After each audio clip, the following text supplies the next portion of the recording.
Love it. We're What live. up, y'all? What's going Hey on? y'all. It's another live with the KHive. We won less than 5, but we still ride. You know what I'm saying? What's We're good, going y'all? to filter in. Let's let them. We want to be live.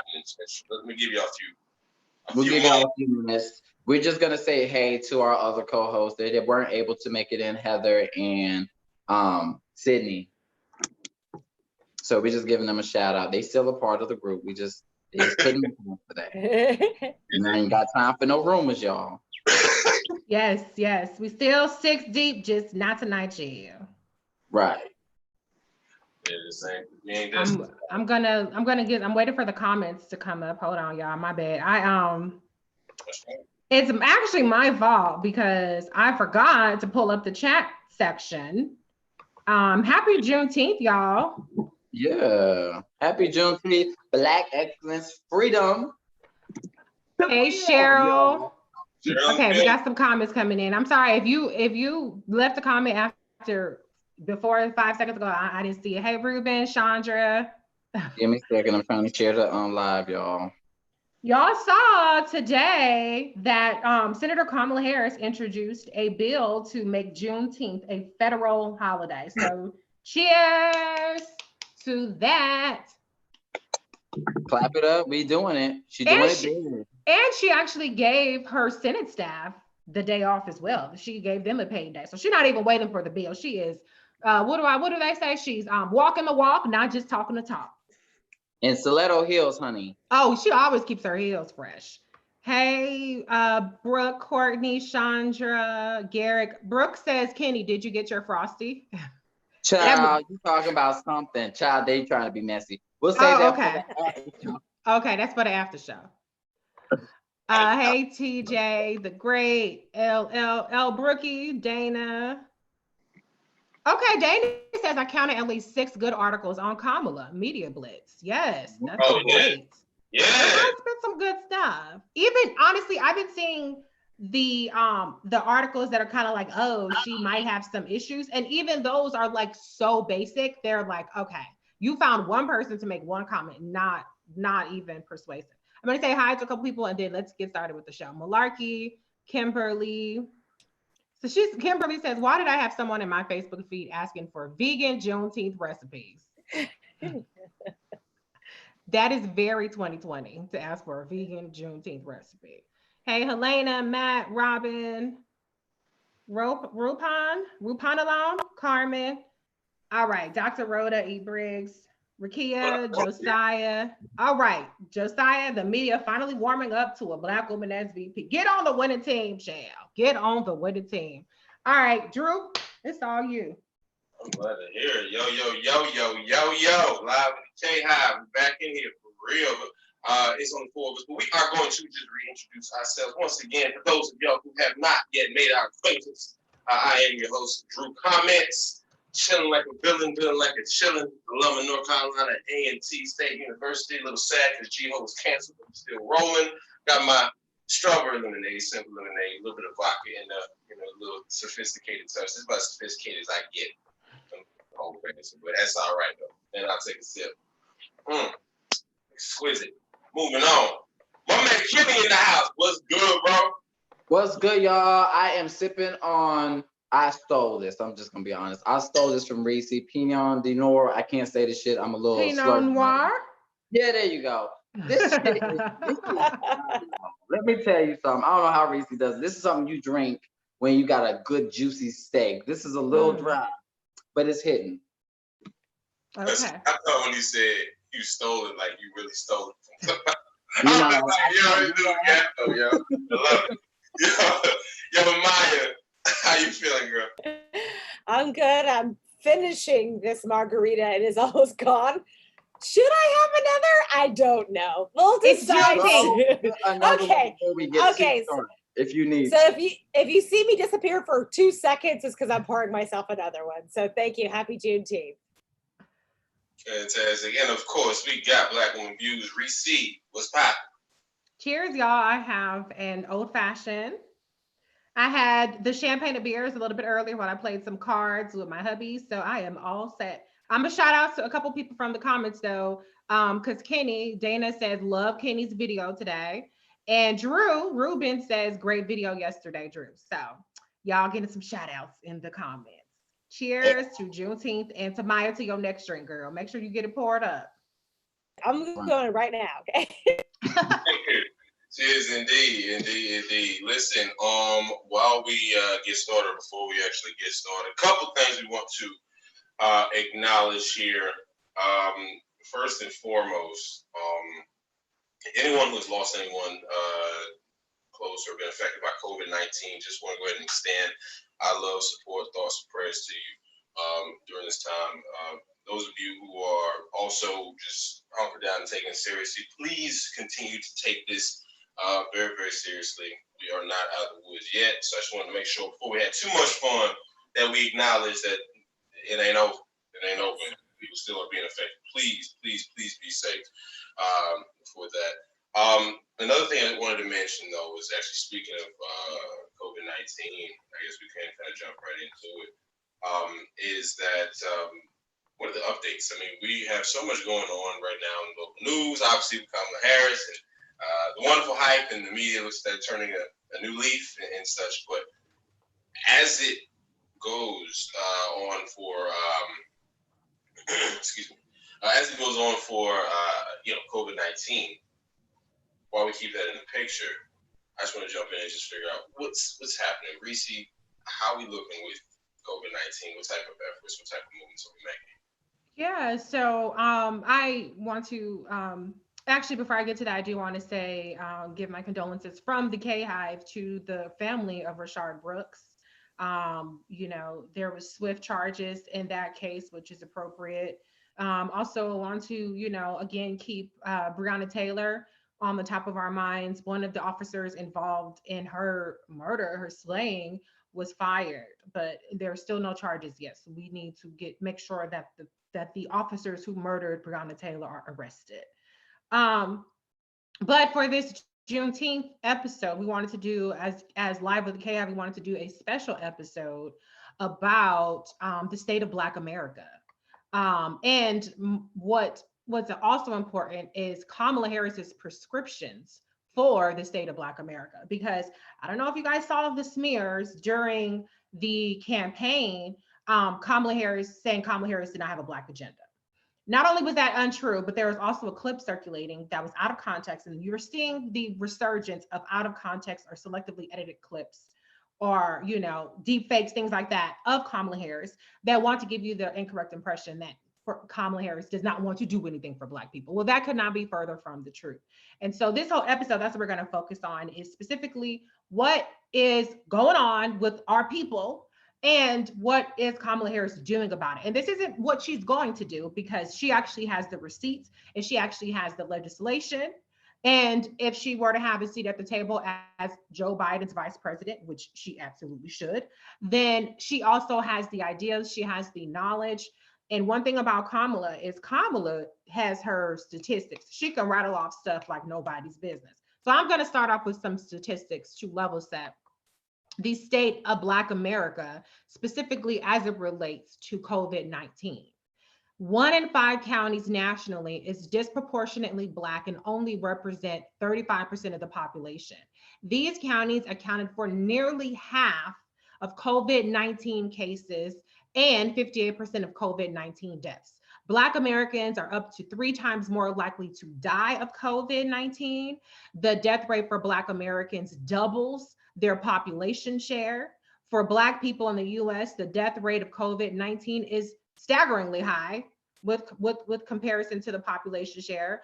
And collectively, Black Americans make up just 13% of the population in all of the US, but in the areas that there's actually information of COVID mortality data available, we account for 25% of the deaths. So COVID-19 has disproportionately impacted our community in terms of higher infection rates, higher death rates, for a variety of reasons. There are systemic reasons. It's not a personal responsibility reason, to be clear. It's not about us being irresponsible. It's about these systemic issues that have impacted our communities for generations. And Kamala Harris is acutely aware of these things. And she was one of the first, if not the first, people in the Senate and federal legislators to really start talking about why and how and what we're seeing with Black people being disproportionately impacted by COVID-19. On the economic side, as of the latest economic data, the Black unemployment rate is 16.7% compared to the white unemployment rate of 14.2%. Also, I don't have these statistics handy in front of my face, but I do recall that a larger proportion, a significantly larger proportion of Black people were unable to pay a bill as a result of COVID-19, of lost income or reduced income. Also, we know that Black people are disproportionately essential workers, which means that they weren't available to quarantine. Also, we don't have the same rates of being able to work remote jobs. And so there are so many areas where Black people are disproportionately impacted. Kenny, how am I doing on time? You doing good. That's fine. Okay. How many more minutes I got? You got, let me go back. 1:30. I got a minute and 30 seconds. I did it with the intro. I was going off. Oh, Lord. Okay. So I just wanted to at least give us, this is the state of Black America, right? So that's what's happening. Okay. We have, and it's not all dismal, child, because Black people, Kamala Harris shared a Black joy, hashtag Black joy. We know that we are a joyful people despite everything that is going on. And so it's not a doom and gloom situation, but we do have to recognize the disparities that impact our community. Now, what is Senator Kamala Harris going to do about it? What is she already doing about it? Now, what is she going to? What is she already doing about it? Well, there are two policies specifically that I want to highlight. One policy, and this is specifically as it relates to COVID-19, is her COVID-19 Racial and Ethnic Disparities Task Force Act. That act would provide weekly resource allocation recommendations to FEMA and Congress, including data on patient outcomes, including hospitalizations, ventilation, and mortality disaggregated by race and ethnicity. So one of the things that we have an issue with in Black communities is we have fewer hospitals. And then, I don't know if you guys recall, before the whole flatten the curve thing, there was a concern about ventilators. There's a concern about ICU capacity. And so what you have is you have an issue where if they had to pick and choose, we're in a different situation now with those kinds of issues in terms of capacity. But if they had to pick and choose, how is that going to impact Black people? How is that going to impact making sure that the ventilators, the surge or surplus was getting into Black areas? So there needed to be data on that. Identification of communities that have high level of racial and ethnic disparities in COVID-19, infection, hospitalization, and death rates. So the data that I quoted to you all is only partial because everybody is not tracking that data. So it could be even worse. It could be better, but it could be even worse. Not like Donald Trump said that if we didn't test, we wouldn't have any cases. No, that ain't how that works. But we need data because data informs decisions. And the most important thing, I'm going to skip through a couple of things, is that this isn't just a task force about collecting data and then it sits in a vault somewhere. This is a task force that's about action based on that data. It's about getting resources and make sure that the resources are allocated like PPE, like ventilators, testing kits, and testing supplies. I don't know if you guys remember how hard it was for Black folks to get testing because they tried to say, oh, you don't fit the criteria or things like that. Vaccinations, when available, Kamala Harris wants to make sure that Black people aren't priced out of vaccinations and that vaccinations are not allocated to certain groups, particularly people that are friends of Donald Trump, like how these PPP loans were allocated. So these are all the kinds of things that go into the task force that Kamala Harris created, COVID-19 Racial and Ethnic Disparities Task Force. Did that bill pass? No, unfortunately, it did not. But that is the attention. And if you go look it up, COVID-19 Racial and Ethnic Disparities Task Force Act, that is the kind of advocacy, that is the kind of attention, that is the kind of specific prescriptions that Kamala Harris approaches this crisis with from a federal standpoint. Now, there are many, many examples of her putting her pressure on different agencies, for instance, the Labor Department, and disparities and making sure that Black people and minorities are not disproportionately impacted by the Department of Labor. She's put pressure on the Bureau of Prisons. She's put pressure on ICE. She's put pressure on every single organization, the Small Business Administration. And I think Kenny is going to address some of that. And the one other thing I want to point out, I know I'm almost out of time, but I do want to really bring this up. The monthly payments, she introduced the Monthly Economic Crisis Support Act. That is essentially a universal basic income of sorts of $2,000 a month. If this is throughout the course of a pandemic, if her bill were to be put in place, it would be retroactive to, I think it was 3 months prior to it. And then it would actually continue on past the point of the 3 months after the pandemic ended. And so that's really important because people said, oh, $1,200 one time is not enough, it's not enough, it's not enough. Well, obviously Kamala Harris understands that. And so she put forth that bill. It's $2,000 a month for every individual. And there are income limits. I won't get into all that. It was retroactive to March. And there is also, I'm pretty sure there was something for children. Oh, $2,000 per child for up to 3 children. That's a significant amount. That is a significant amount. And so and forbids debt collectors from seizing rebate payments. And it ensures homeless and foster youth receive payments. So that is the main thing I want to address. I just want to quickly, I'm not going to go into it, but she also had bills about addressing food insecurity and things like that. So I just want you to understand, if you're watching this, these are actual bills. These are actual pieces of legislation that you can go read and get receipts, that you can get an understanding of the kinds of ways that her policies actually drastically impact our communities, because we are the ones that are drastically impacted in a negative way. So when somebody says that a candidate, right, has a blueprint is not a PDF. A blueprint is legislation that's often, in Kamala Harris's case, bicameral, that's introduced in both the Senate and the House. She has, if you go look, there's these report cards that they do on legislators, and Kamala Harris has one of the highest ratings of legislators that introduce their bills in both chambers. So you have that's a blueprint. Legislation is a blueprint for how you're going to actually put that stuff forward. So that's the COVID-19 part. I've seen a lot of advocacy for other people who shall remain nameless on COVID-19, saying that they're the person to handle COVID-19. I've only addressed 2 of the many, many, many bills that she's put forward, in addition to the many, many, many letters and pressure she's put on the Trump administration. But Kamala Harris has a plan for that. She has a bill for that. And she keeps her foot on the gas. The Black community, this is Juneteenth, this is the state of Black America. We will benefit from Kamala Harris's leadership. And no, she doesn't have to remain in the Senate to get this stuff done. The stuff is in there. All somebody got to do is copy paste while Kamala Harris is VP and go on ahead and get the ball rolling. That's my segment. I'm sorry I went over. Yeah, you all good. I learned a lot. Also, I should have some kids. That's $2,000 real handy. Would have been real handy, man. I'm glad you said that, because I didn't know about that. I need to go have me some kids. I did. I skipped over that. You know what I'm saying?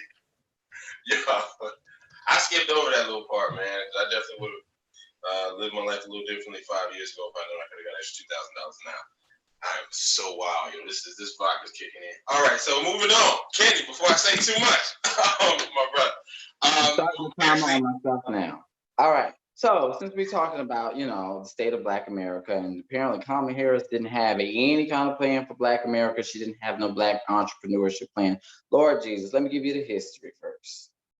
Y'all already know it's hard for Black entrepreneurs to even get startup capital. Y'all already know that. You already know that we have the highest interest rates, and we always have to come out of our own pocket, get bank loans, et cetera, et cetera.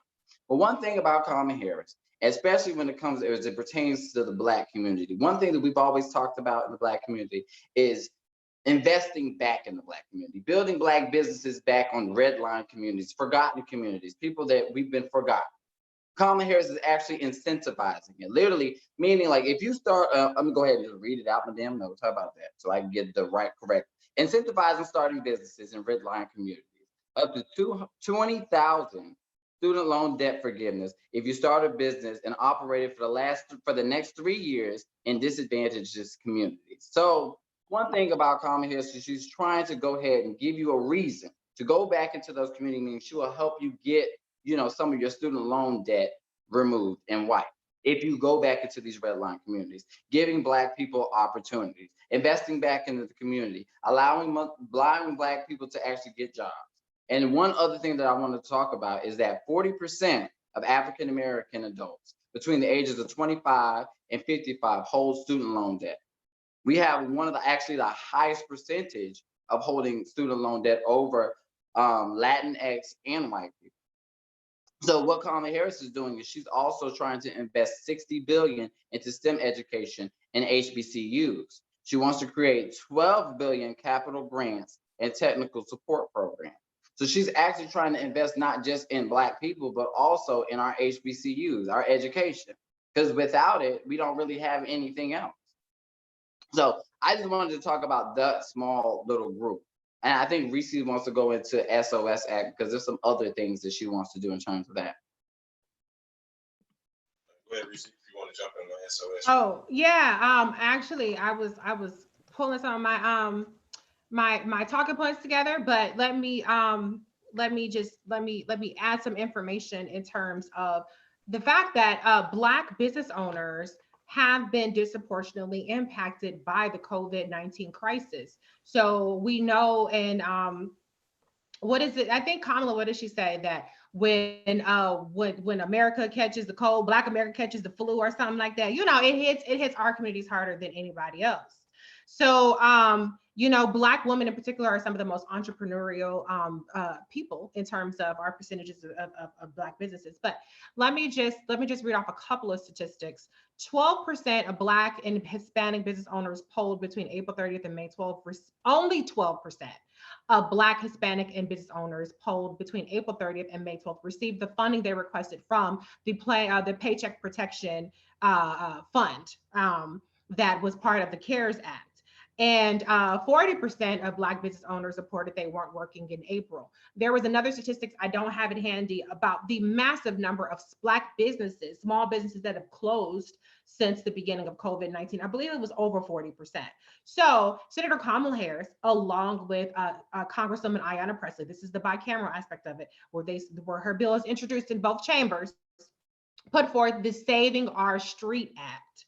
And so just a couple of numbers. Black businesses, make up 30% of businesses in the United States, but there are disparities in access to lending. That's one of the issues with the planning of the Paycheck Protection Program, is that the people that had established relationships with banks got preference in terms of how the funds were allocated. They said first come, first serve. It wasn't really first come, first serve. Be clear about that. Entrepreneurs of color are less likely to be approved for a loan. They're approved for loans in smaller amounts, and they have higher interest rates compared to white borrowers. And so this is what the Save Our Streets Act does. Number one, and one more quote too. In addition to PPP's broad exclusion of business owners with any criminal history, experts estimate that upward of 90% of women and minority-owned businesses may be locked out of the PPP. That's not just an estimate anymore. We know that's what actually happened. So the Saving Our Street Act, what it does is it was intended to provide funding to businesses and nonprofits that are too small to fail. I like that. These were micro businesses, and then there was different, metrics for what classifies as a micro business. But this is actually a grant program, not a loan program, that provides up to $250,000 in direct grants through this micro business assistance fund that could be used for payroll, rent, mortgage, utilities, other business expenses, including PPE and hazard pay. It set aside 75% of the $120 billion, it's a $120 bill, for funding for historically underrepresented businesses, including minority-owned and veteran-owned businesses. And it requires a report about ethnicity, race, industry, geographical demographics, and gender of grant applicants. And so that's what the Saving Our Street Act was. Again, the most important points, it is a grant program, not a loan program. It sought to rectify the massive disparities and the way that we passed the CARE Act that was trillions of dollars, that had hundreds of billions of dollars for relief to the biggest corporations to keep the stock market flushed. But we had Black businesses that couldn't stay open, Black and Hispanic, Latino businesses, but we're talking about the state of Black America. So, you know, and we have all these people that were left out. And so again, we're talking about prescriptions, we're talking about a blueprint, we're talking about a path. Kamala Harris has the solutions, the receipts, and the foresight, and more importantly, the attention to giving voice and giving resources to underrepresented communities. Whereas people have this neutral thing, or some people shall remain nameless, think that you solve all the issues by attacking the corporations, which is fine. You solve some of them by that, but that does not help the bodega or the barbershop or the beauty supply if Apple is paying 2 cents on a dollar more taxes. That does not do anything for them. So you have to go to the root cause. You have to start from the bottom up to provide the resources for those businesses. That's it right there. That's it right there. If you take care of Black businesses, you're gonna take care of business industry overall. Seriously, you take care of Black folk in America, everything else is going to be taken care of. We're the largest spending demographic in the country.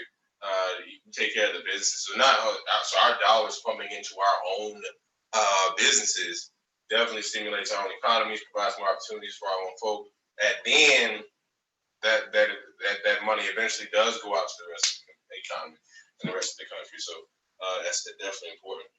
One of the things that I want to do in the spirit of Juneteenth is highlight Kamala Harris's work in criminal justice. Now, usually it goes without saying, because we know that that's her forte. That's where she cut her teeth, as they say, as Pearly White, wonderful smile that she had.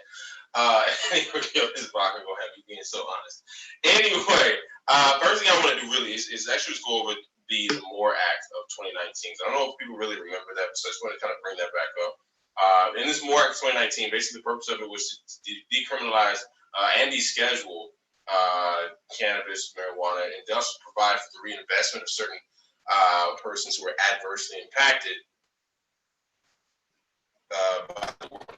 by court expungement of certain cannabis offenses. So basically what we're trying to do is, with Kamala Harris presenting that particular act, not only getting your record wiped clean, but also making sure you get preference on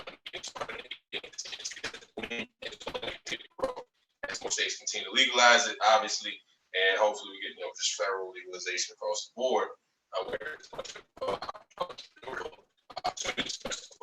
like us who have been. You guys hear me clear? How's it sound? Am I good? You back. We back. All right. We back. It's a dinosaur story. I don't know if you gotta be old enough to remember that. Anyway, no, it's one of my favorite movies as a kid. But Kamala Harris has always been acutely aware of the impact of marijuana as it relates to, I'm going to use this term, Black bodies. I actually heard that when I was listening to Ta-Nehisi Coates. He was doing a presentation one time. But Black bodies, or marijuana, has actually been the #1 introducer of Black bodies into the criminal justice system. The reason I bring that up, especially on Juneteenth, because obviously from 1819 up to 1865, enslavement takes place in America. However, even after that takes place, or even after the Emancipation Proclamation, even after slavery is abolished in America, I'm touching my mic. You guys hear me? I think I'm hearing myself here. One moment. We live, baby. That's why I love it. Yes. All right. I think we're hearing clear. I think we should be good now. In any event, let me see. Actually, I have a bunch of them. Let me do something real quick. Let me try this. Technical difficulties. Let's go ahead and get this going. That's why I love live. Some more fun. I think we're good. I think we should be good. Yeah, let me pause the time until or I'll just restart it since we messed up. Go ahead. Oh, I'm good. Listen, man, it's live, baby. Freestyle. Good. How's everybody? It's good. We good. So, in any regard, give me one moment. Oh, really?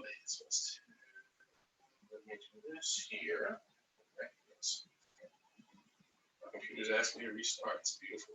Love live. Any regard, let's get back to Kamala Harris's awareness. So, like, I remember Lil' Kim made a comment one time or a lyric in Quiet Storm Remix when she said she's the UNO competitor. I'm 10 steps ahead of you. I really think that Kamala Harris can put that on a t-shirt because it's so apropos to what she is. She literally is 10 steps ahead of you, and she is the UNO competitor.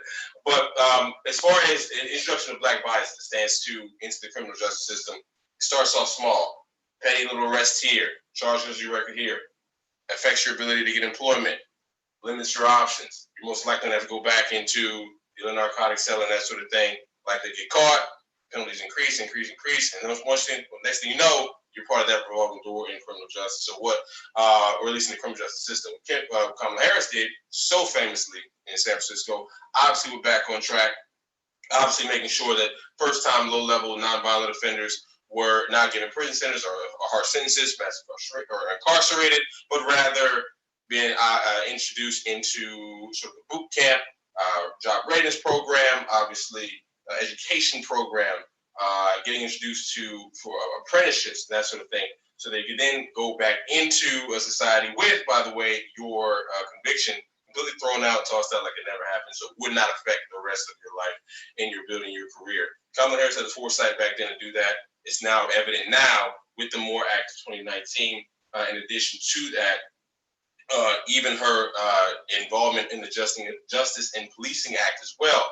Obviously, as Attorney General, she did introduce Open Justice, which was the first of its kind data collection and just analyzing data on pattern and practice of police officers as it pertains to use of force, activity. This is almost identical to what she was doing in California, maybe even a little more fine-tuned than what she was doing. And again, just gives her the opportunity to then just expand and continue on the work. This is not recent work that she said, oh, this is dope, it's trending on Twitter, let me go ahead and jump into it. She'd been doing it before they had hashtags, back when we was calling them pound signs, you did.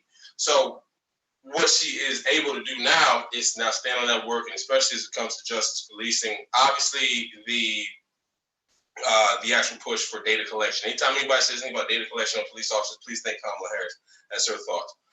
The other thing with justice policing is obviously bans chokeholds. I think Eric Garner, I think George Floyd, even though knees and necks not necessarily chokehold, is still constricting the airways of the neck, so I'm still going to call it that way.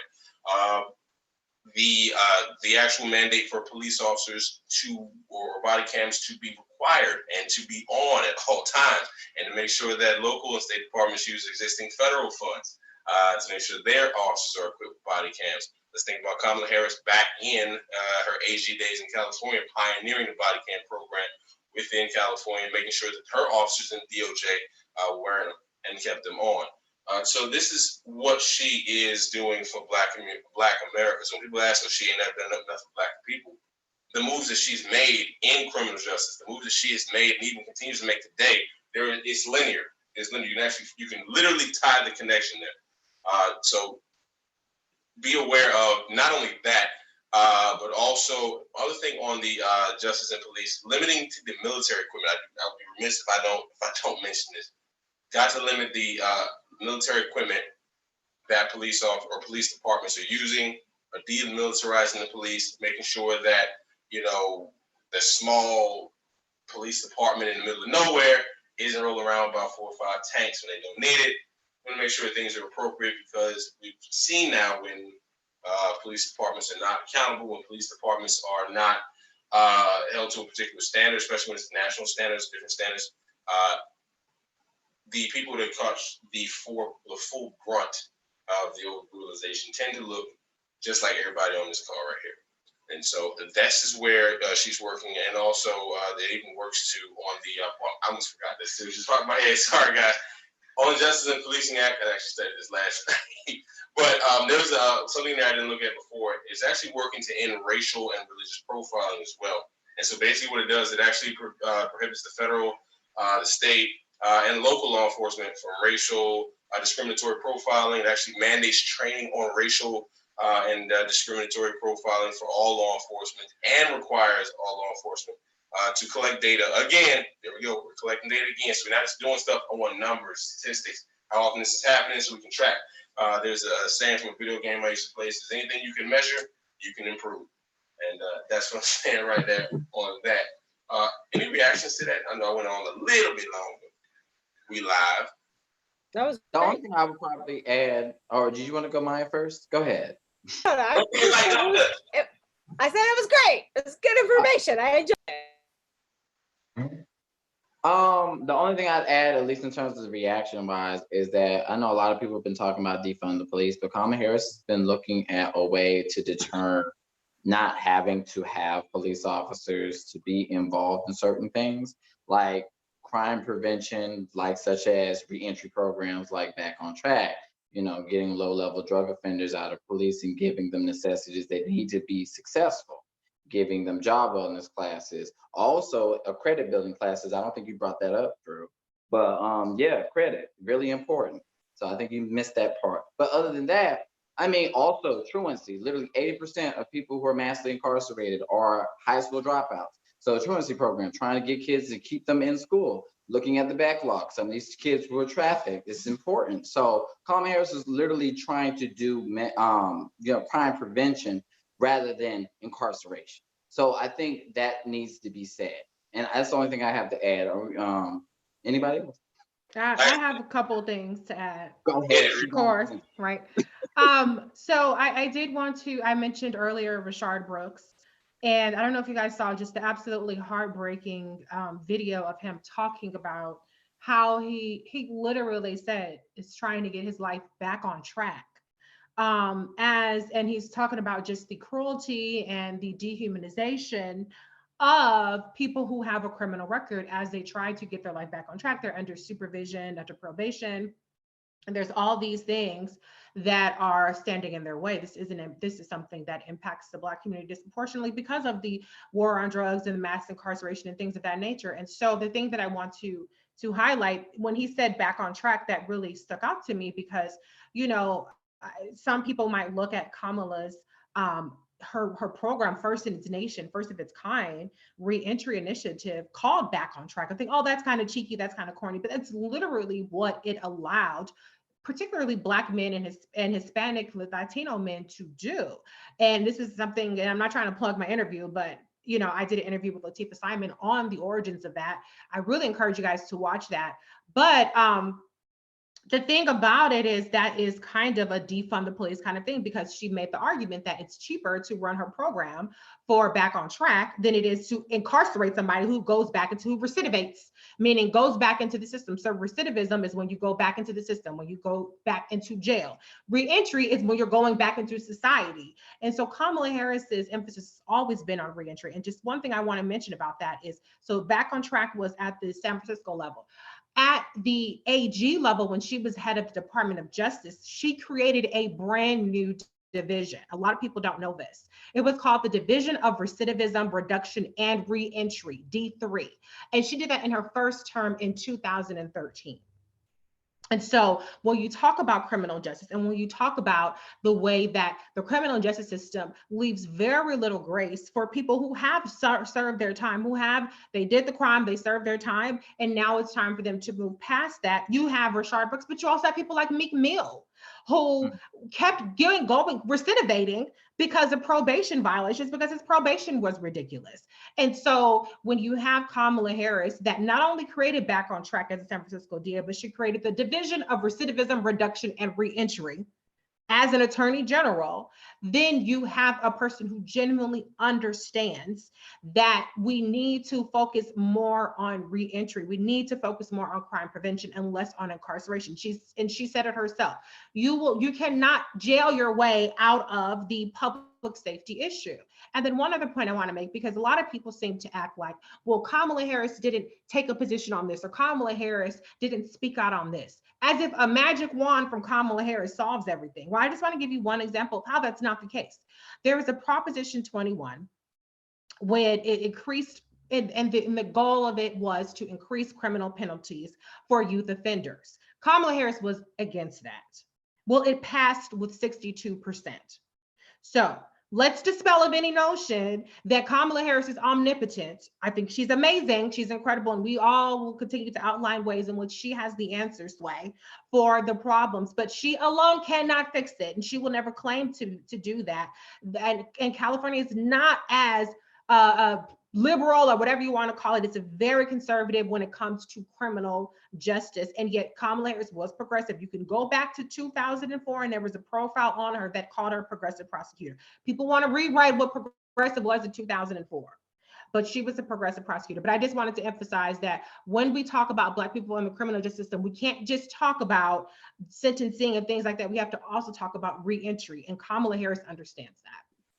I'm going to get to you in 1 second, but Kenny made a good point, and that's actually right, especially when it comes to the truancy issue as well, because what Kamala Harris did, instead of penalizing people and throwing people in jail on the back end when you're 25 and you're offending and you're a violent offender, or having to go see next of kin because you're the victim of a violent crime, she went to the source, nipped it in the bud, looked at the actual, and as a matter of fact, when it came to San Francisco elementary school, matter of fact, 5,500 of the elementary school students were classified as chronically and habitually truant. These are first, second, and third grade, missing 40, 50, 60, 70, 80 days of school. So she was able to do that. Then later on, what she was able to do was create the Bureau of Children's Justice, as a matter of fact.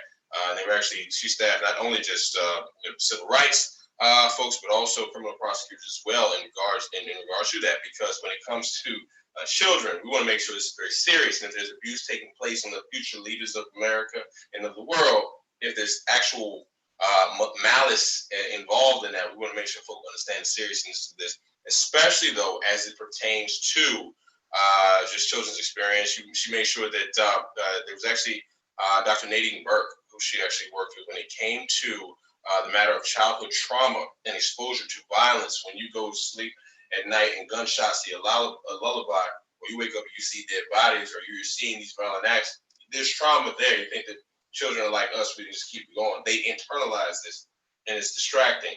They act out in class because it's untreated and undiagnosed trauma, makes the pedagogy very difficult. Like, where are you, pedagogy? My brother be reading sometimes. Anyway, but it does make the learning experience more difficult if a child is not able to concentrate due to undiagnosed and untreated trauma. So, Kenny, thank you for bringing that up. Definitely true, and making sure that we also emphasize the point that her truancy initiative was to make sure that social services were able to help struggling parents get their kids in school, not to lock anybody up. So let's also just keep that in mind too. That's why it didn't happen. And not one person was locked up as not one person in San Francisco was locked up, not at all. Can I just say one more thing about the truancy thing? Yes. And one more thing about Back on Track. One more thing, I just want to be clear. Back on Track was called Hug-a-Thug. It was called Back on Crack when Kamala Harris came out with it. This whole notion that we have this utopian progressive society that is completely in favor of, rehabilitation, of reentry, of giving people who are offenders jobs, dental care, dental work, healthcare, counseling, things of that nature. It's fiction. That was not the case in 2004, and I would argue it's not even the case in 2020.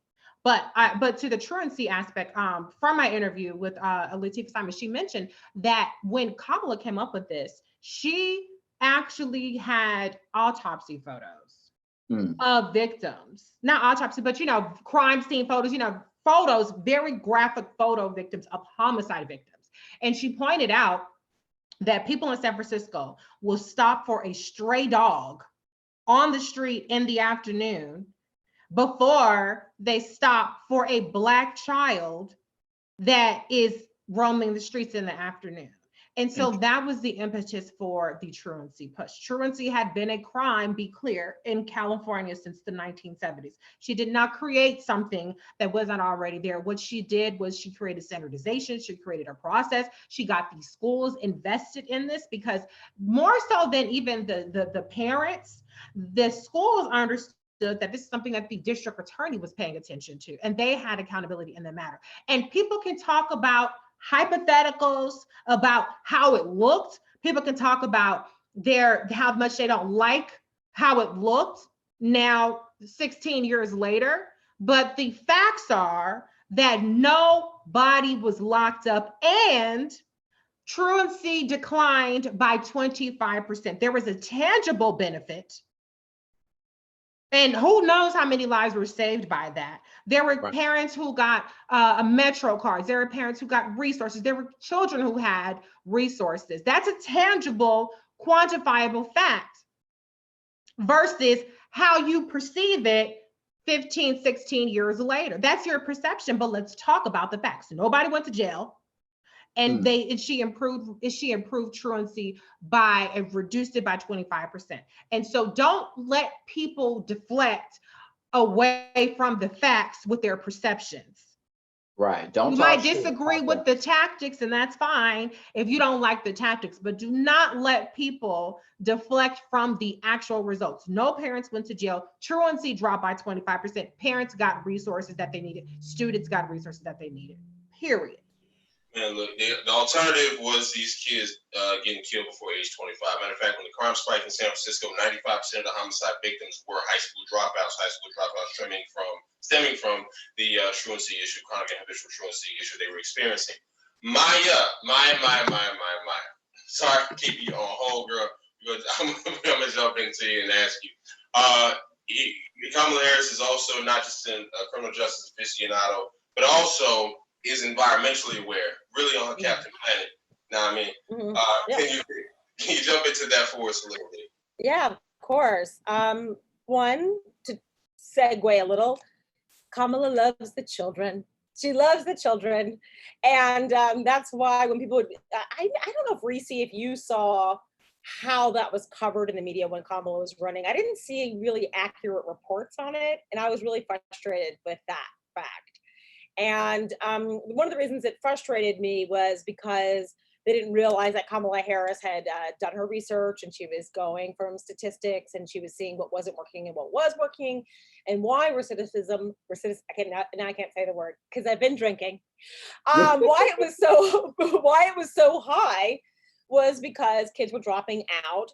And when people are talking about systemic issues, and I'm going to get into environmental systemic issues, but one of the systemic issues, I grew up with a single mother. My dad is my bud now where he's in my life. But when I was a kid, he wasn't. My mom was a single mom. And my brothers and I walked ourselves to school at like 5, 6, and 8 years old. Okay. And it killed my mother that had to be, but that's so many children. And it's because you've got Black parents, Latino parents that are having to work at low wage jobs. And they're working 2 jobs to try to make ends meet. And the kids sometimes are like, you know what, screw it. What's going to happen for me? So Kamala Harris knew that. And that's why, in a way, people might think this is harsh. She was acting in part like a bit of a parent in the sense that she was like, I'm really caring about these children. I know that if they make it through high school, they have a lesser chance of going to jail. And I know if they make it through college, it even goes down. And she knows that the reasons that they're going to go to jail are probably going to be for petty crimes or small things like small possessions of marijuana, okay? And that their lives will be ruined over that. So when I say that, 2, I'm moving into environmental aspect. I'm starting. She understands that, for example, I want to start with clean water, with drinking water. We tend to talk about Flint, Michigan, and I'm saying we. The media tends to talk about Flint, Michigan, because it's like, I'm going to be very critical of the media. They tend to only hold one thought in their head. Right? Oh my God, Flint, Michigan, this is terrible. Kamala Harris is like, no. It's not just Flint, Michigan. It's 3,000 other cities like Flint, Michigan that have just as much lead in the water as well. Okay? So we have to expand this thought process and recognize that there is lead poisoning our waters in majority Black cities. Okay, so she introduced a wonderful act. It's the Water Justice Act. And she said, every American has the right to clean water, period. And we know that if you have just even a tiny bit of lead, and I think that this is what people don't recognize, that this is not a victimless crime here when someone doesn't have decent water. This is kids, slows down learning developmental issues. There is, they say that it's their IQ points drop down. They have health issues. Some children have gone into comas over it. It's a host of horrific issues that are happening right now. And this is violence towards communities. And this is why she put this act together. So let me just say that it's a lot of money. People are going, God, that's a lot of money, $220 billion. But that is because I think I have the estimate for Flint, Michigan. I think they said it was going to cost $1.5 billion just to clean Flint, Michigan's pipes. $1.5 billion to clean Flint, Michigan's pipes alone. Okay, so that's why she proposed $250 million just to start addressing some of the 3,000 cities that would be harmed by this. It would be repairing their water infrastructure. It would help rural households get clean water to them as well. So this was, to me, a wonderful act. Now, like all things that are Kamala, she doesn't just introduce one thing. These are packages. The reason why I like that she did the Water Act is because she wanted to highlight something so that we could tangibly see this is an issue. I don't know why people get so excited about the idea of this one big sweeping piece of legislation. The reason why I believe, and why I'm guessing that she does this, is she wants to bring specific attention to something that is horrifically bad. Now, she has a wonderful history of actually suing companies that are polluting. She was one of the first AGs, I believe, to sue an oil company and was successful at doing so. She actually won millions of dollars for California against, I think it's the Plains All American Pipeline. She secured an $86 million settlement from Volkswagen as part of the diesel emissions scandal. So she's also handling it through, obviously, legal lanes, policy, and a legal avenue. And this is why one of the things that I love about the package of policies that Kamala is putting together for environmental issues is because she knows these are systemic issues. She knows which communities are specifically impacting. She knows you can't just throw money at it, because let's face it, these companies are not motivated to get rid of bad practices. It would cost them money. So she suggests, well, then let's sue them. If they're going to be irresponsible, if they're going to be dumping, then we have to enforce the law. So to me, this is what's exciting. This is why I want her to be the vice president, because I want people to understand that she understands these issues intimately. And I actually was surprised at the lack of coverage too that she was getting on these environmental issues. And I realize, obviously, is that people don't think of, when they think of environmental issues, they think of the ozone layer, they think of our climate's warming, but we have real climate issues in communities. And I will finish with this. In New York State, I'm drinking water too, it's got one of the most protected water in New York State. But that doesn't mean that in New York State and communities like Brownsville, which is majority Black, and Brooklyn, they've had dumping in their backyards. They've had bad water systems. They've had lead there. So even in a liberal bastion like New York City, you still have predominantly Black areas being punished and thrown away. So this is why Kamala Harris sees us. And this is why I would love for you all, if you have time, to look up the Water Justice Act. It's a wonderful piece of legislation.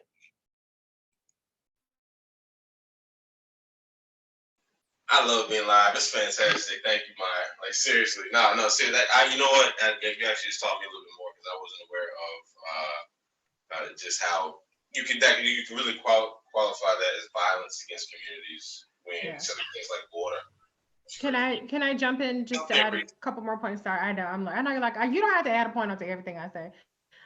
But I do want to mention that as a San Francisco District Attorney, Kamala Harris created the Environmental Justice Unit. And that was because she saw companies do exactly what Maya is talking about, taking advantage of these minority communities, these underserved communities, thinking they can just dump waste there. And she did sue them. And as AG, she also tackled environmental justice on that regard. But there's also another thing that she did with Alexandria Ocasio-Cortez, which was the Climate Equity Act. And that was about ensuring that any kind of environmental and climate rules and regulations that have an impact on frontline communities, that there's an additional level of review and require that environmental and climate-related federal grant-making and investment programs undergo review to ensure that frontline communities benefit and give advocates and stakeholders a seat at the table. And so that's something I just wanted to also point out, that it was to establish accountability and justice, accountability for justice and equity impacts of federal climate and environmental actions. And so Kamala Harris has really, you know, a lot of times, to Maya's point, I think when you think of economics, Black people, Black legislators don't typically get, they don't come to mind, even though Congresswoman Maxine Waters is the chair of the Banking and Financial Services Committee in the House. When you think about climate change, you don't tend to think immediately Black legislators, even though Senator Kamala Harris has the Water Justice Act and she has the Climate Equity Act. And she also had an act about making the fleet of school buses electric as well. So these are the kinds of things that Senator Kamala Harris is so multifaceted, and we still have a couple of topics to get through, but I just hope that you guys are listening and understanding that this is just the tip of the iceberg of Kamala's, like I said, prescriptions. And we've also discussed results and receipts of her broad and in-depth view towards legislating, towards executive authority, and how having her with a voice at the table. Joe Biden says he wants somebody who's simpatico with him. He wants somebody who he trusts in the room when it's just one last person in the room. That's why representation is not symbolism, it's not cosmetics. And if you want to talk about representation, I challenge anybody out there, we challenge anybody out there to find a person who you could have a discussion to this extent with just the tip of the iceberg. I'm not talking about 100% of the stuff that has the kind of receipts and advocacy for decades that Senator Kamala Harris has. You won't find it, but I will say this. Somebody with the foresight to do that, delegating that, creating different bureaus for different purposes, different committees. She can't stay in the Senate. I'm sorry. She's got to be in the White House. She's got to be in that. Speaking of housing, Kenny, why'd you make that face for that? Somebody. Because I've got a lot of stuff to say. So, child, I got to get to these notes, Lord God. I'm going to just stay on script. Because child is lying. I wrote a lot of stuff. Okay. So I meant to talk about this when I was talking about Black entrepreneurship, but I felt that it was going to kind of tie into Black homeownership. Just to give you a little history. The reason, okay, a lot of Black people could not get loans, whatever. We were denied loans. So what we had to do is use capital. So the only capital we had was our houses. So Black home ownership is very, very, very important. Because not only when it comes to building businesses, literally taking out a second mortgage, taking out the equity of your house, it also goes into, let's say if your child wants to go to school, you can take out the equity that's on your house in order to pay off certain student loan debt. So let's say if you got a child, you want them to go to school, et cetera, et cetera. So Black home ownership is very, very important, okay? So let's talk about redlining. Okay. So homeowner loans corporations could deny you if you lived in historically Black neighborhoods. That's the number one. So that resulted in Black people receiving only 2% of FHA loans between 1934 to 1962. But here's the thing, it gets worse. So the GI Bill that was supposed to, help low-income veterans, but the problem is private lenders could still deny Black people loans. So we were left out of the GI Bill. So we didn't get anything. We spent all our time going to war, et cetera, and got nothing in return. And the bad thing about it is we also had to deal with the subprime mortgage crisis, and we had to deal with the Great Recession on top of that. So let's talk about what Kamala Harris wants to do. Now, before we go into that, I just want to give you guys a little statistic. Now, there was a Black census that was done in 2018 where it says 90% of African Americans say that they lack affordable housing, and it's a problem. What Kamala Harris wants to do, number one, she wants to invest $100 billion into Black home ownership that close the gap. She wants to amend the Fair and Credit Reporting Act. She wants to strengthen anti-discrimination lending laws.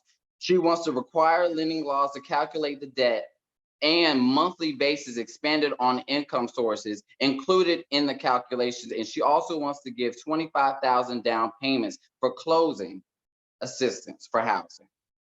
Now, if she does all of that, what will basically happen is the median for Black wealth would actually grow by $30,000. That would shrink the Black and white wealth gap by 31%. And since we're talking about what Kamala Harris is doing, because a lot of people say, well, you know, Kamala Harris said that she won't do anything for Black people. What Kamala Harris meant is anything that helps Black people will also help the communities as a whole. Because I want to talk about this intersectionality. The median for Latinx community wealth will grow by $29,000 per household. That will shrink that wealth gap between white people between 80%. No, not 80%, 28%, sorry. And the other thing I want to talk about is, let's say if you don't have a house, let's talk about rent relief. Let's talk about people like me. I'm living in an apartment, you see it.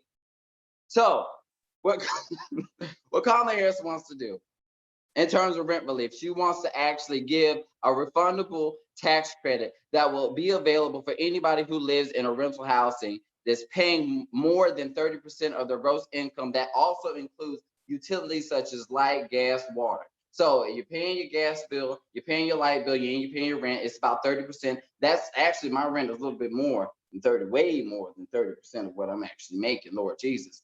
But I would qualify, I would get a coin. Okay, let's talk about another thing. Let's talk about what she wants to do in terms of the LIFT Act. Now, this is my favorite policy. This is the reason why I actually jumped on with Kamala Harris, because of the LIFT Act. Now, what she wants to do is anybody who's making less than $125,000, you will get a tax credit of about to $3,000 to $6,000, depending on if you're single or if you're married and got kids.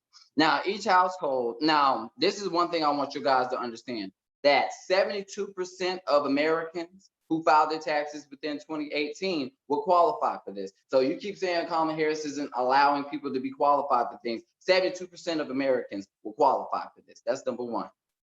Now, you would make up to $200 to $500 per month. So this tax credit is collectible each month, not something you got to wait during tax time to get. And and this is another thing I want to talk about when it comes to the LIFT Act and where she got this number, because she actually did some research. Now, 57% of Americans do not have enough cash to cover an unexpected $500 expense. But here's another thing. Americans who took out a payday loan, this is where she got the number from. The average payday loan is $392. That could have up to 400% of interest rate. Now, a lot of people take out payday loans because they can't afford to pay their bills. They can't afford the utilities. They can't afford that. So Kamala Harris is giving you $500 if you got a family. That's the median, 392. So what Kamala Harris is trying to do is she's trying to give you a coin. I call it Kamala cash. Now, so when she's talking about that, y'all, I can already tell this drink is getting to me, child. I'm trying to stay on script, y'all. But anyways, what Kamala Harris also partnered up with, she also partnered up with Maxine Waters, and she's called the Ending Homelessness Act. Now, I want to talk to you guys a little bit about this because it's really, really, really important. Now, only two people, and I'm going to throw some shade, only two people who was running in the presidential race in 2020 actually, co-signed this bill. I'm going to go ahead and name these two people: Amy Klobuchar and Christine Gillibrand. Everybody else who's so about low-income workers wasn't signed on this bill. So y'all can figure out who wasn't. It's just I've only named two. Now, the sweeping legislation calls for $1 billion per year for over 5 years to for creation of emergency relief grants to help address unmet needed for people experiencing homelessness in areas with the highest needs. It would also authorize $1 billion per year for national HTF, $500 million per year for over 5 years for rental assistance vouchers, $50 million per year for project-based vouchers. Now, I don't know about y'all, child. Now, it's been one of the times where, when I was living in Arlington a long time ago, child, I needed a voucher. I'm just going to be honest about it, child. One time we messed up and we needed a little cash. I've lived it, okay? So I know what Kamala Harris is talking about. The legislation will also authorize funding for grant programs to expand outreach efforts to support services for individuals and families experiencing homelessness, or who have recently experienced homelessness, or including $100 million per year for a fiscal year. So pretty much Kamala Harris is trying to make sure she gets people off the street. She's investing a whole bunch of money into it. And the terrible thing about it is Kamala Harris introduced this in October while she was still running. Now the bill still hasn't gone nowhere yet. So for everybody who's saying, claiming that they care about, low income, they care about homelessness, Kamala Harris is putting it into policy. So let's not talk the talk, let's put it into policy. Let's pass this bill. And since all you guys want to advocate for other candidates, can't say no names, but wait until, the after show. Since these people care so much, why aren't they on this bill? That's all I got to say. I'm out of time. Can I add one more thing? Sorry. Go ahead. I do want to add that Kamala Harris also, and on the topic of housing, number one, she put forth the legislation to ensure that carbon monoxide detectors are included in all public housing or federally subsidized housing. So I think that was awesome. But also I want to just point out too, again, going back to the topic of criminal justice and allowing people to get their lives back on track, and not penalizing the families. And that's something going back again, and I'm not trying to exploit Rayshard Brooks, to be clear, I'm not trying to exploit it, but I think when we have situations that are so, are in our face and that are current, it's important to have a conversation about how do we stop that from happening again? How do we, Rayshard Brooks is gone, God rest his soul, but even while he was here, he had so many challenges that were just cruel. And so one of the things that, again, Kamala Harris did with Alexandria Ocasio-Cortez was the Fair Chance at Housing Act of 2019. And that was to remove legislation to remove barriers to obtaining federal housing assistance for individuals with criminal records and their families. And so basically what it is that if you have anybody if you're in federally subsidized housing and anybody in your household has a criminal record, you all can be evicted. And so that is the kinds of things that Kamala Harris was actually fighting against. And so that is a way in which the Black community is disproportionately impacted by, in terms of housing insecurity and also in terms of just housing discrimination and things like that. So I think it's just important to note that this is something that would help ban, number one, another thing I just want to mention, last thing, ban one-strike policies, which allows tenants to be evicted for a single incident of criminal activity, no matter how minor, and it would have a holistic review of that. And ban no-fault policies, which allow an entire family to be evicted for criminal activity by a guest of a household member, even without knowledge of anyone in that household. So there are all these different things that the Fair Chance at Housing Act 2019, a person who shall remain nameless, her response into housing insecurity for offenders was that she was going to build more housing. Well, building more housing does not help if there's discrimination in the housing practices for how offenders or for how the families of offenders, and I don't mean that in a pejorative way, are kicked out of housing. So we have to really understand the root causes of how we can perpetuate recidivism and perpetuate the oppression of people even after they have served their time, for not just them, but for their families. Since we're talking about Black people, I just want to ask a quick question because I'm a little incoherent right now, so I can't give the full detail. However, I'm going to ask one of you to give the full details on this particular policy. Now, when Kamala Harris was talking about credit as it pertained to Black people, she wanted to actually report. She wanted credit reporting to be a little different, being the fact that we've been left out. In order for you to have credit, you actually have to have capital. You have to have money. Well, the problem is we've been left out. We've already talked about how we've been left out in home ownership, entrepreneurship. We're not given any access to credit and wealth.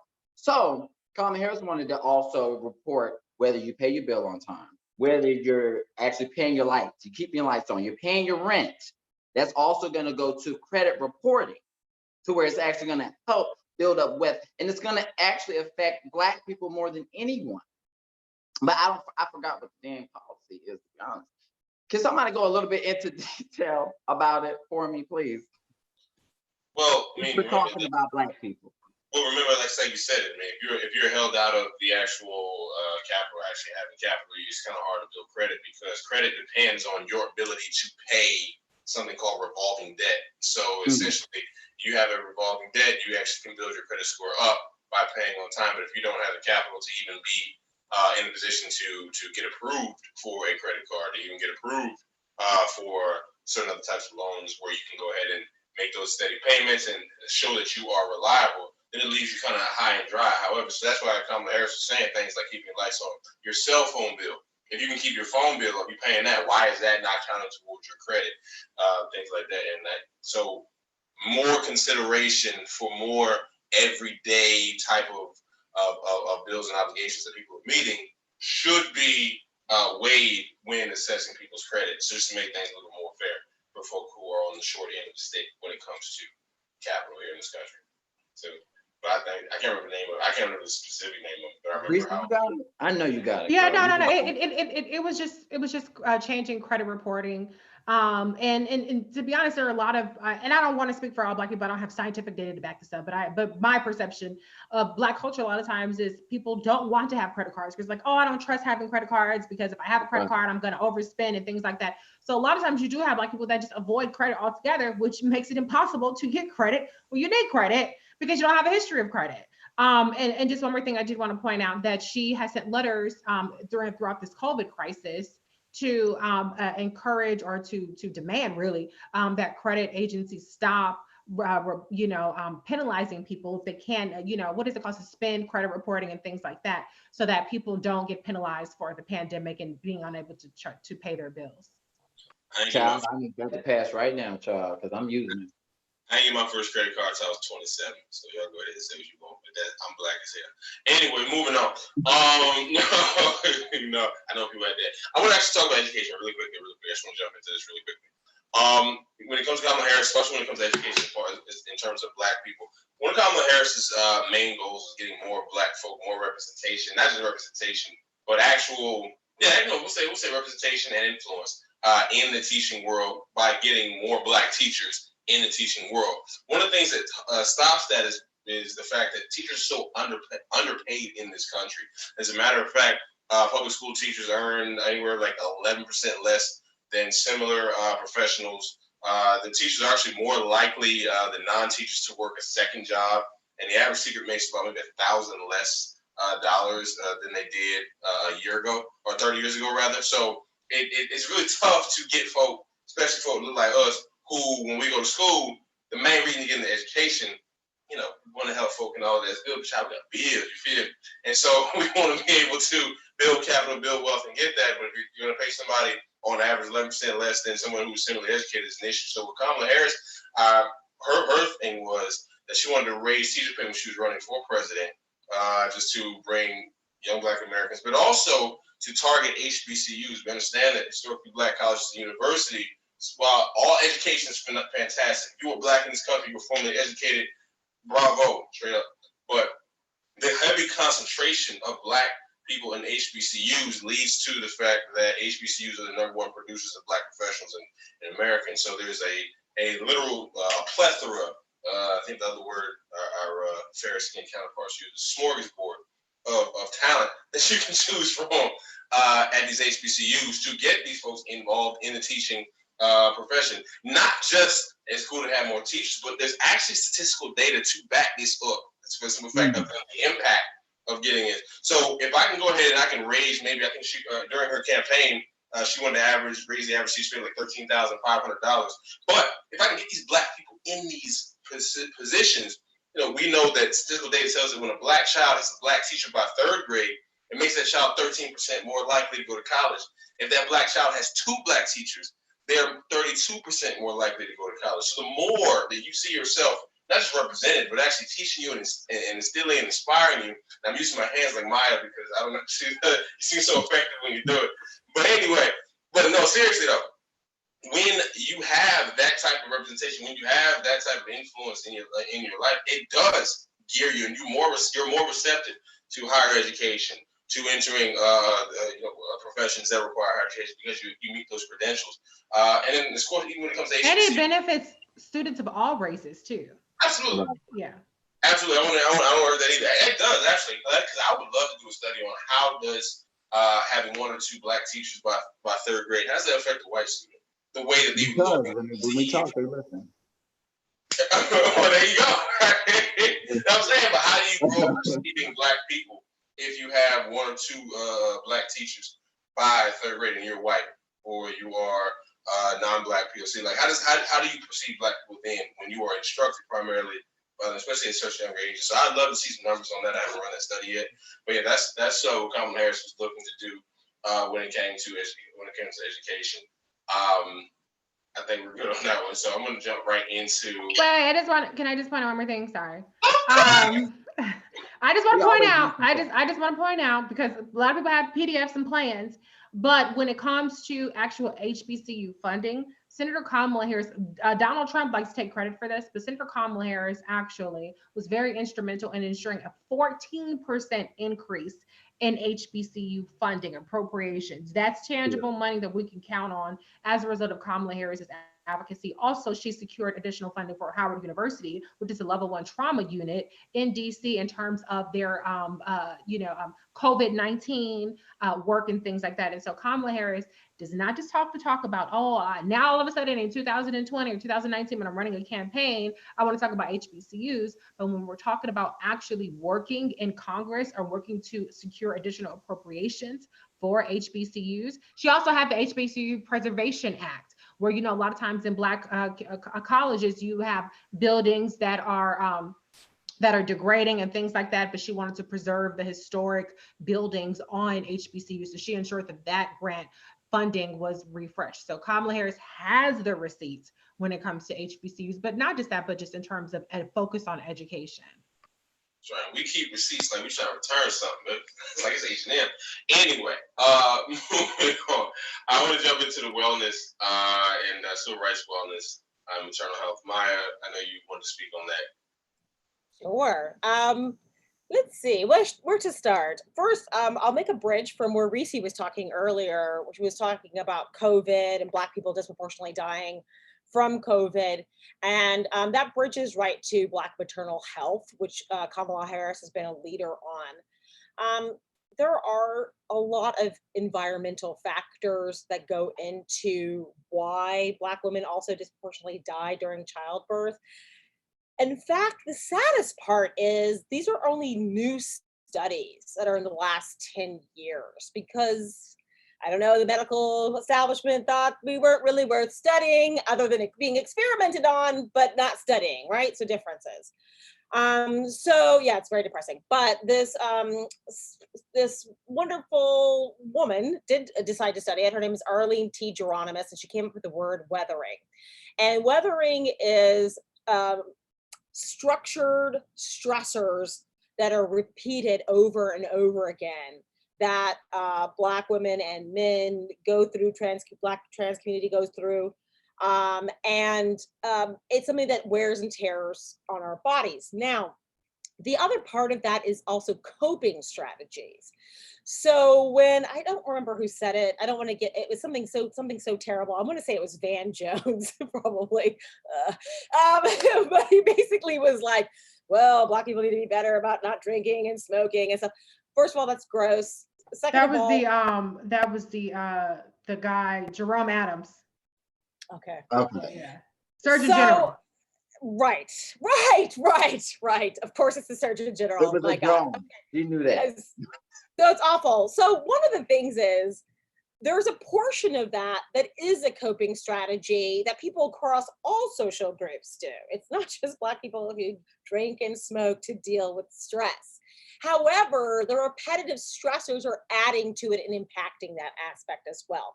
But it doesn't even matter if you're being as healthy as you can, if you're jogging and eating right.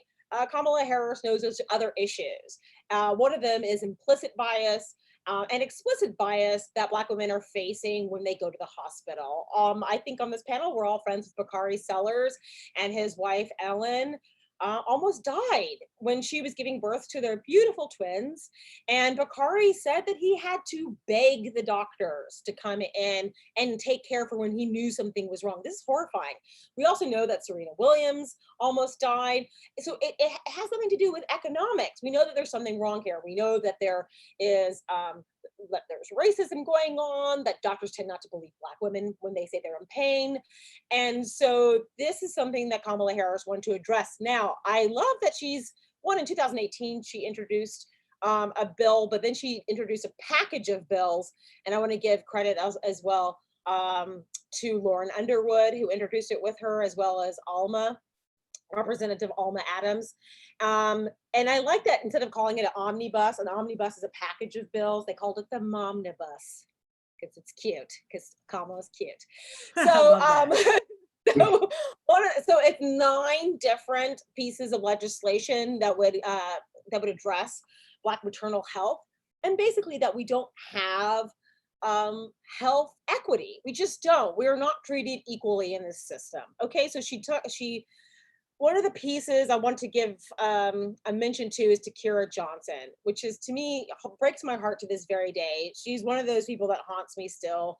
She was internally bleeding while she was giving birth. It's almost too painful to talk about, but she did die. Her doctors kind of was like, oh, you might just have a cramp or something like that, but she was internally hemorrhaging the entire time.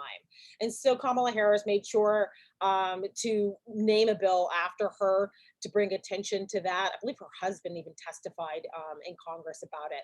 So everyone should look at the Black maternal health omnibus. I have a couple of the sections here that I can just quickly list. It says honoring Kira Johnson, protecting moms who served, which I think is wonderful. Prenatal workforce, data to save moms, moms matter, justice for incarcerated moms, tech to save moms, impact to save moms. It's just, it's a wonderful bill. And unfortunately, yes, it's been introduced. And unfortunately, we have a Senate that's like, right. So we're hoping that, that's the margarita talking. I'm hoping that obviously we're going to flip the Senate, that Kamala will be VP, that we will keep the House, and something that would actually have a chance at creating health equity across all racial lines. This will help everybody. And this is the last thing I'll say about this. Sometimes I'll have that white person that says, well, I don't see, like, why does it have to be specialized towards this? And I just want to say this, for anyone that says that, any bill that creates health equity means it creates equity for everybody. It helps everybody. And we're saying that this group is being disproportionately harmed and have been for a long time. And one quick fix piece of policy is not going to fix it. And that's why you have to have multiple things. So when Reese was talking about COVID, some of these issues will help address that as well. This is why, what did you say, Kenny, when Kamala is thinking ahead? Or maybe that was Drew. That was Drew. I ain't still. That was Drew. I say that you an old competitor. I'm 10 steps ahead of you. I'm a leader. Y'all follow. Coming in this game with some modeling. Lead, follow, or get out the way. Exactly. And that's all I have to say. Thank you, Drew, for punctuating that for me. I appreciate it. No, my pleasure. And speaking of equity, Reese, I know you want to talk about economic justice and equal pay.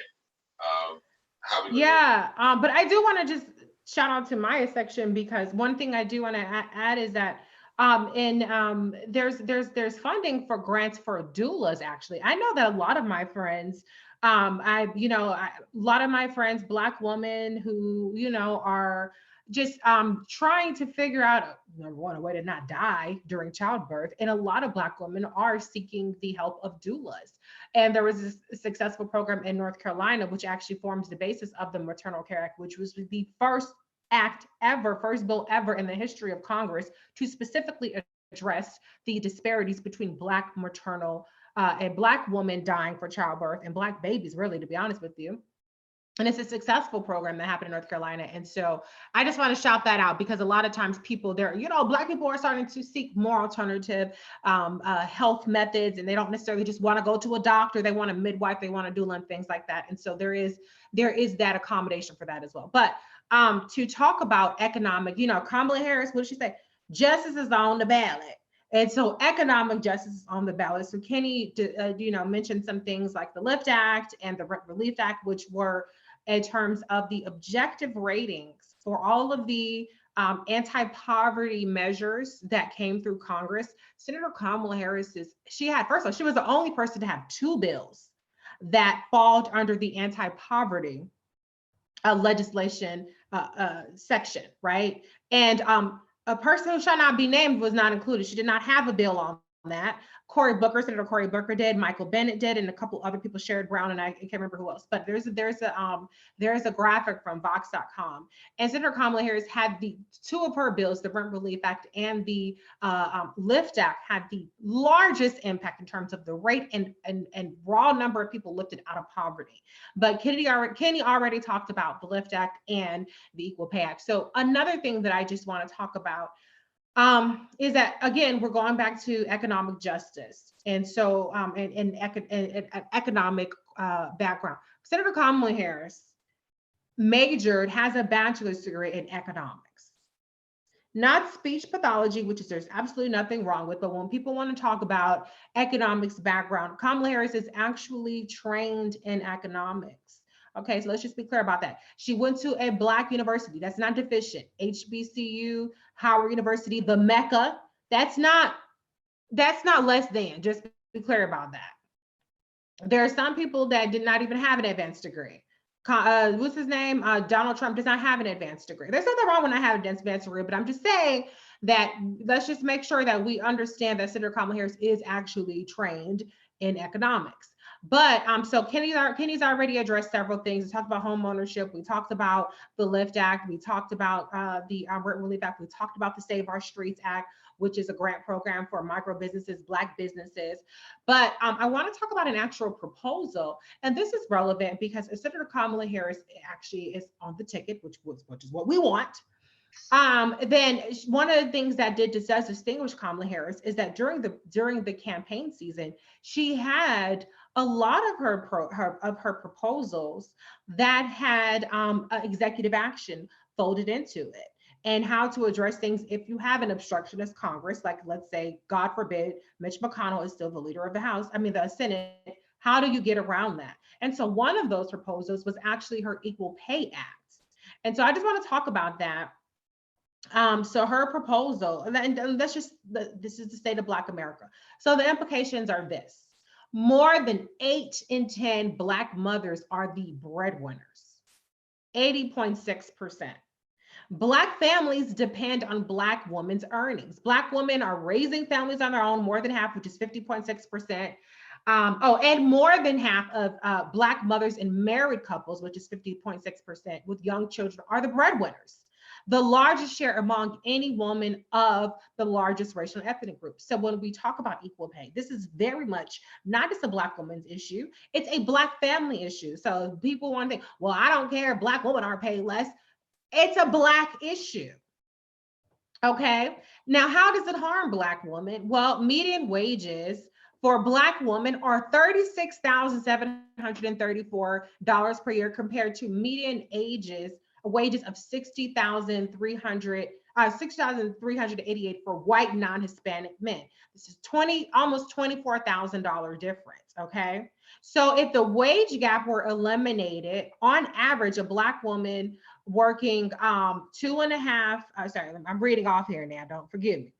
For example, the wage gap were eliminated, on average, a Black woman working full-time year-round would have enough money for approximately 2.5 years of child gap. So closing the wage gap provides the miss. 2.5 years of childcare, more than 2.6 additional years of tuition and fees for 4-year public university or full cost tuition and fees for 2-year community college, 17 additional months of premiums for 4-year for employer-based healthcare insurance, 165 more weeks for food and family, 15 additional months for mortgage and utility payments, 23 months of rent, 20 additional years of birth control, each enough money to pay off student loan debt in just over a year. Okay, so those are the implications. So what Kamala Harris wanted to do was she had executive action to close the wage gap, where basically what happened was, or what her proposal was, is that companies would have to prove that they were not discriminating. That shifts the burden of proof.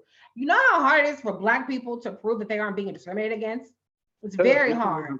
Right now, but police shootings, orgies, got exactly. So it shifts the burden of proof from the actual employees to the employers. And where there is a disconnect, a disparity, then there would be a fine, a penalty assessed for every percentage point of the disparity. So they would have to prove they're not discriminating, and there will be a penalty that will be assessed, and that penalty and those monies will go into preventing discrimination. So again, Kamala Harris has many things. She has the highest rated, unequivocally statistical, let's talk about facts, anti-poverty legislations, but not just anti-poverty, but it actually helps the middle class and the working class. We're not talking about trickle down structural change. Be clear, big structural change, wealth tax, all that stuff, it's trickle down. Wealth tax is not putting any additional money in your pockets. But LIFT Act puts additional money in your pockets. Rent Relief Act puts additional money in your pockets. Tackling the wage gap, the equal pay gap, puts money in your pockets. And that's what Senator Kamala Harris's proposals do. That's what her legislation does. And that's what we need to focus on, because Black America does not have time for theoreticals. Black America does not have time for a proposal that has to go pass through Congress, which is very nearly impossible, that is not proven to actually be effective. If you look at how these wealth tax and things like that have been implemented in other countries, and we'll have a constitutional challenge to it. We don't have time for that. We need solutions right now. That's what the LIFT Act is. That's what the Rent Relief Act does. That's what the Save Our Streets Act does. And that's what executive action can do. I'm just going to come. Ruben points out the reproductive rights proposal, model after the Voting Rights Act. Yes, there are so many things. We don't have time to cover everything. I think we might have one or two more topics. One more thing I want to say, not on the program, voting, Kamala Harris's Vote Smart Act, which tackles the disparities in voting and things like that. So there's so many things. We picked 8 topics. And we've been talking. I know Maya's like, girl, I know we've been talking too long. I'm ready to go, but I'm sorry, Maya. We had to get all this stuff out. But this is something, please come back. I'm going to put an index in this. Please come back and reference all these things, because this is substantive conversations that we would not be able to have about other people that are in consideration, not just in consideration for the VEEP stakes, but people just in Congress in general, people in federal service in general. And that's what I'm going to end it at. It just shows these people ain't doing their job, child. I mean, it's sad that Kamala Harris is seen as auditioning for a job, but she's actually just doing her own. This is what you're supposed to do as Senate. I mean, you're not supposed to be doing this when you're trying to win a VEEP state. You're supposed to be doing this all the time. Kamala Harris has been doing it all the time. Can't say that about your faves, unfortunately. We'll save that for the after show. Say that for the after show. Well, that's right. Speaking of which, we're going to end the show right there. It's another Live with the KHive. He did, I think, real. Thank you for kicking with us. Kicking with me, Drew Comments. Thank you for kicking it with Reese, Black Woman Views. Thank you for kicking it with Kenny, Fix It Jesus 93. And thank you for kicking it with Maya Contreras. Holla at it. Take care. Peace. So we're gonna do a quick after show, probably like not very long, because it's Juneteenth. I'm trying to turn up chill, but we're gonna do a quick after show. So for those of y'all who want to tune in, and I don't know who's gonna stay on, but come right back. We're gonna close this out. Another episode, like Drew said, Live with the KHive. Please share this. We don't get anything from this aside from the satisfaction of informing you guys of Kamala Harris's record. And y'all know that the bots are out, the trolls are out. There is a very large effort to try to marginalize and delegitimize and talk about cosmetics and talk about symbolism. Nobody wants to have this conversation about actual receipts, about actual policy prescriptions. And so the onus is on us to get this message out. So please share this. If you can clip it and you have something in specific that speaks to a particular critique, please do that as well.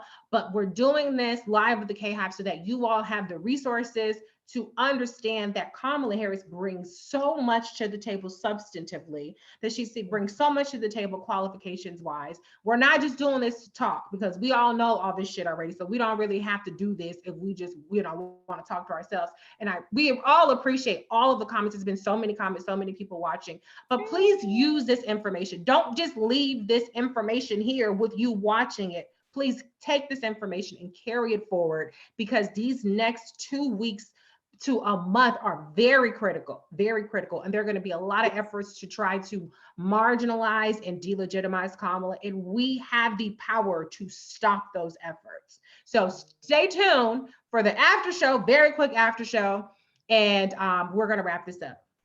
I had to write an article, so I love you all. I have to do this. It's not really mine. They just be us three turning up for a few minutes. Well, that's fine. You guys are the best, and I like to talk trash, but I got to do this. You know, I love the trash talking. Yes. Thank you all. All right, we're signing off. Come right back. Bye, y'all. For now.